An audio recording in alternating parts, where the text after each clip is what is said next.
फिर हमारा दूसरा घटक क्या है, तो दूसरे घटक को हम कहेंगे CO2 कार्बन डाइऑक्साइड CO2। ठीक है, अगर आपसे कोई पूछे कि बताओ तीसरा घटक क्या है, तो आप कहिएगा कि तीसरा घटक है क्लोरोफिल, जिसको पर्णहरित हिंदी में कहते हैं। ठीक है, क्लोरोफिल। और चौथा घटक क्या है, तो चौथा है बच्चों जल एवं खनिज। जल एवं खनिज।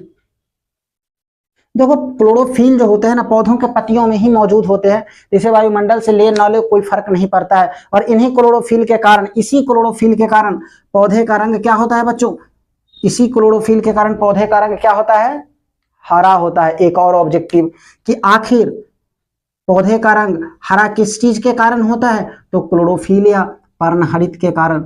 ठीक है, क्या मनुष्य में क्लोरोफिल पाया जाता है, बिल्कुल नहीं, क्योंकि उसमें प्रकाश संश्लेषण की प्रक्रिया होती ही नहीं है।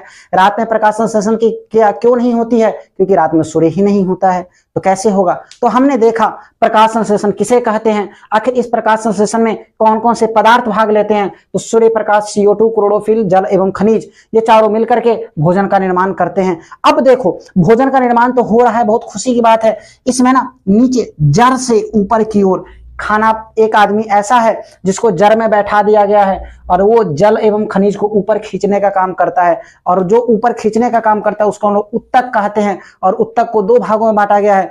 और यहाँ पर ढोने का काम यानी पहुंचाने का काम हो रहा है, तो उसको हम लोग संवाहक उत्तक कहते हैं। पहला को जाइलम कहते हैं और दूसरा को फ्लोएम कहते हैं। ठीक है, तो पहला जो जाइलम है बच्चों, इसका काम है इस जड़ से सारे के सारे खनिज, जल, खनिज लवण इत्यादि को ना पेड़ के ऊपरी भाग तक पहुंचाने का।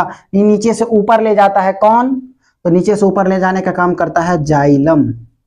नीचे से ऊपर ले जाने का काम करता है जाइलम। और खाना बनता है, पौधे खाना बनाते हैं, खाना बनाने के बाद उस भोजन को विभिन्न भागों में पहुंचाने का जो काम होता है वह काम करता है फ्लोएम। विभिन्न भागों में पहुंचाने का काम कौन करता है बच्चों, तो वो काम करता है फ्लोएम। उम्मीद करते हैं कि चीजें आपकी यहाँ तक क्लियर होगी। देखो चीजों को समझने का प्रयास करो, जरूरी नहीं है कि सर जी आप डेफिनेशन लेकर के नहीं आए हैं और छपवाए नहीं, वो हमसे होगा भी नहीं बच्चों। एक बार रिवीजन करते हैं 30 सेकंड के अंदर में। देखो प्रकाश संश्लेषण है क्या, तो वह